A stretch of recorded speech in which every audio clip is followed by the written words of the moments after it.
start? Okay.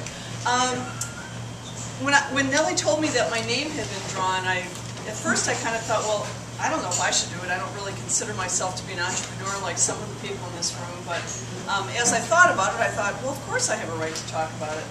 I didn't really grow up with an entrepreneurial spirit surrounding me. I grew up in Milwaukee, Wisconsin. My father, for half of his career, was an office manager type person for my uncle in his roofing and siding business. And then the other half, he was a social worker for the Milwaukee County Welfare Department. My mother was a secretary her whole life.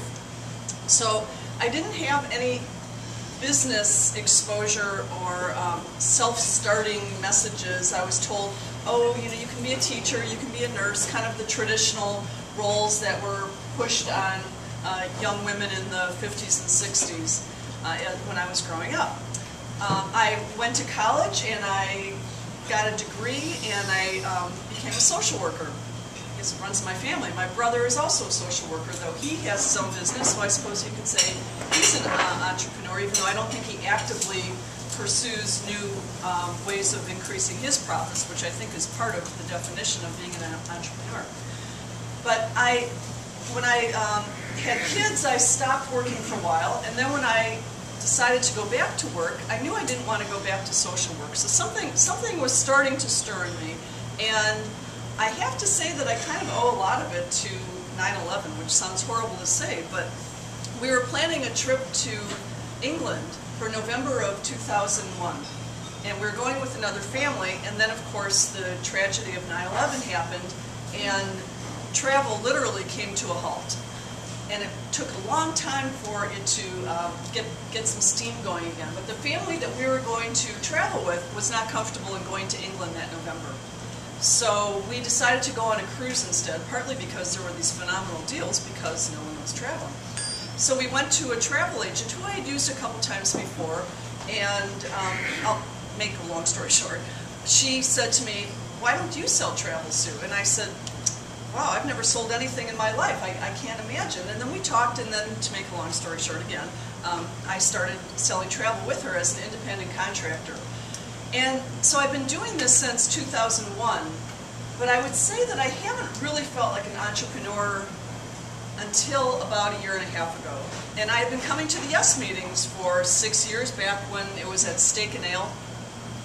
But even then, I don't think I really thought of myself as an entrepreneur. I just thought of myself, even though I was an independent contractor, I still thought in my head that I was working for someone else. But about a year and a half ago, I decided I don't need to work with other people anymore. I had gone to by that time I had worked with a couple different agencies, always as an independent contractor. And I thought, why don't I just do this on my own? I've gotten so many good ideas from coming here, and my family was supportive, and my friends were supportive. And I thought, you know, what the heck, I'm going to do it. So about a year and a half ago, I got my license with the state of Florida, and I became an official Florida seller of travel. And I have to say that at that point is when I really started to feel like an entrepreneur. I started coming to this meeting more regularly. I started doing a lot more networking.